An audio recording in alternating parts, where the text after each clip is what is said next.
Shalom saudara-saudaraku yang terkasih di dalam Tuhan Yesus Kristus. Berjumpa lagi pada kesempatan kali ini saya ingin membagikan firman Tuhan kepada kita semua. Di dalam kehidupan manusia, banyak orang bertanya-tanya, mengapa saya ada di dalam dunia ini? Bahkan orang Kristen sekalipun tidak mengerti untuk apa dia hidup di dunia ini. Sehingga banyak orang bertanya-tanya, apa tujuan hidupku? Apa makna hidupku? Untuk apa aku ada di dalam dunia ini? Saudara-saudari yang terkasih, puji syukur atas berkat Tuhan kepada kita, yaitu Dia memberikan kita Alkitab. Alkitab menjawab segala pertanyaan kita. Pada kesempatan ini saya mengangkat satu topik, ingin membahas mengenai penciptaan Allah atas manusia, untuk mengungkap rahasia keberadaan manusia, tujuan Allah menciptakan manusia, dan apakah makna hidup manusia.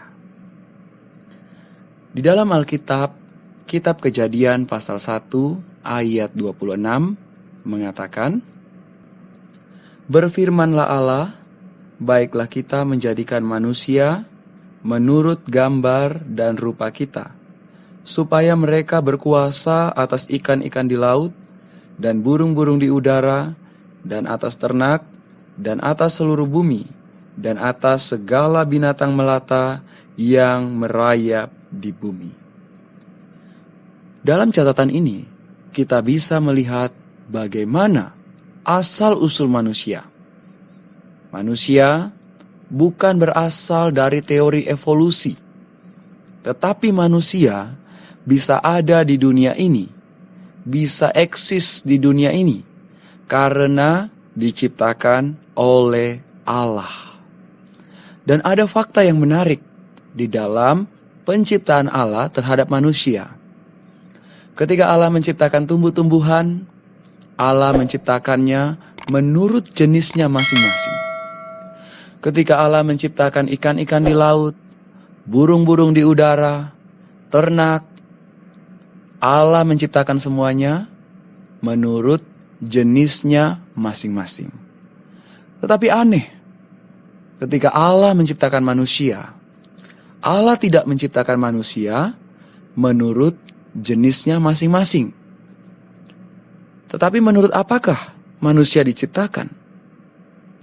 Manusia diciptakan sangat spesial, yaitu manusia diciptakan menurut gambar dan rupa Allah. Pertanyaannya, mengapa Allah menciptakan manusia sedemikian spesial menurut gambar dan rupa Allah? Tentu, Allah menciptakan manusia bukan tanpa tujuan, bukan tanpa rencana, bukan iseng-iseng. Tapi Allah menciptakan manusia penuh dengan tujuan, penuh dengan sasaran.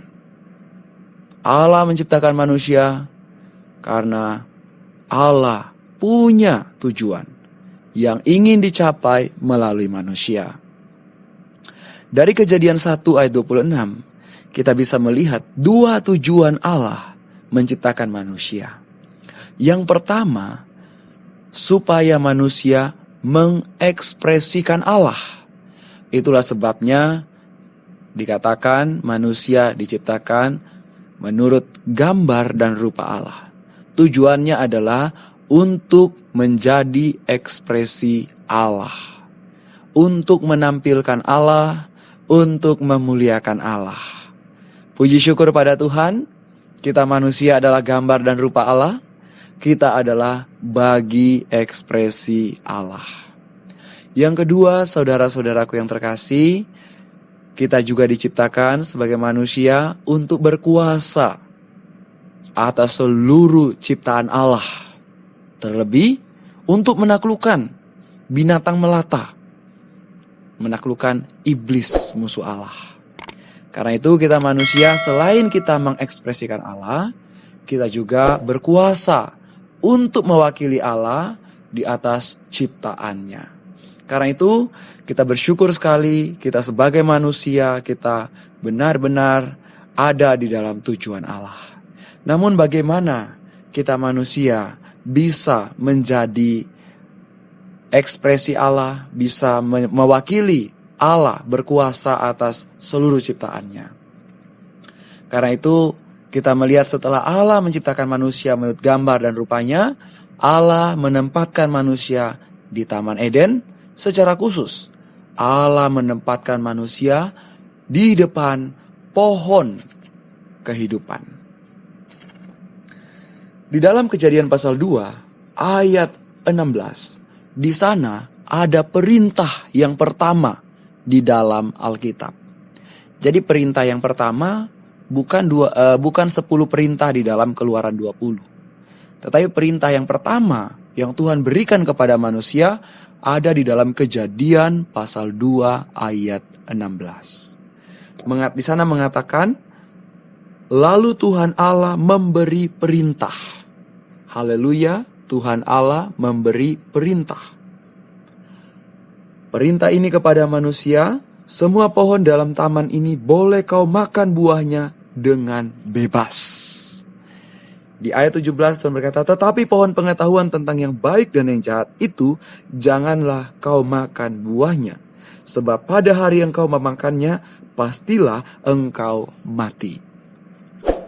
Jadi kita melihat perintah Tuhan yang pertama adalah supaya manusia makan. Keperluan manusia yang pertama adalah makan. Perintah Tuhan yang pertama adalah makan. Makan semua pohon, buah pohon. Tetapi satu pohon pengetahuan baik dan jahat tidak boleh. Tetapi pohon yang terutama yang harus manusia makan adalah pohon kehidupan.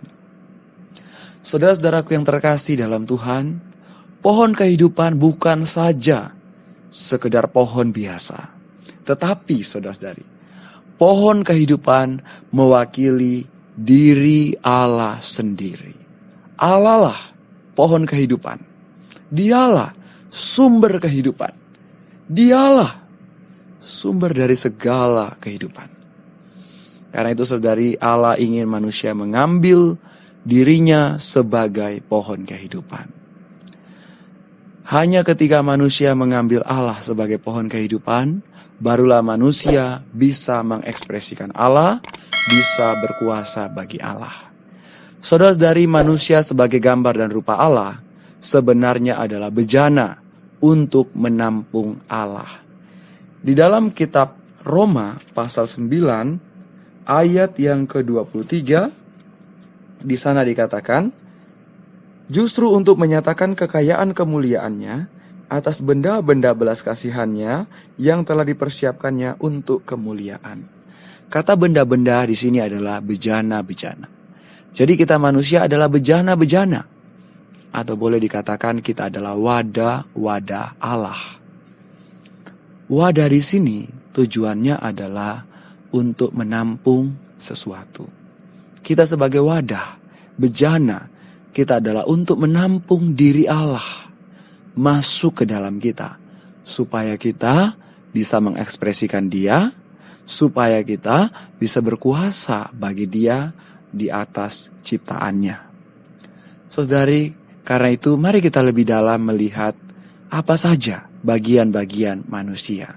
Di dalam 1 Tesalonika pasal 5 ayat 23, di sana dijelaskan kepada kita bagian-bagian manusia. Saya akan bacakan 1 Tesalonika pasal 5 ayat 23. Semoga Allah damai sejahtera menguduskan kamu seluruhnya, dan semoga roh, jiwa, dan tubuhmu terpelihara sempurna dengan tak bercacat pada kedatangan Yesus Kristus Tuhan kita. Saudara-saudaraku yang terkasih, manusia memiliki 3 bagian, roh, jiwa, dan tubuh. Tubuh adalah bagian luar kita yang kelihatan, bisa dijamah, bisa diraba. Jiwa adalah bagian di dalam kita, yaitu mencakup pikiran kita, emosi kita, dan tekad kita. Walaupun jiwa tidak terlihat, tapi jiwa nyata di dalam kita.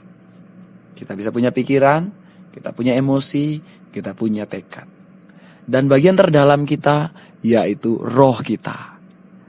Saudara-saudari yang terkasih dalam Tuhan, ketika tubuh kita lapar, tubuh kita makan makanan jasmani, tubuh kita dikenyangkan, dikuatkan. Ketika tubuh kita sakit, kita mencari dokter. Ketika jiwa kita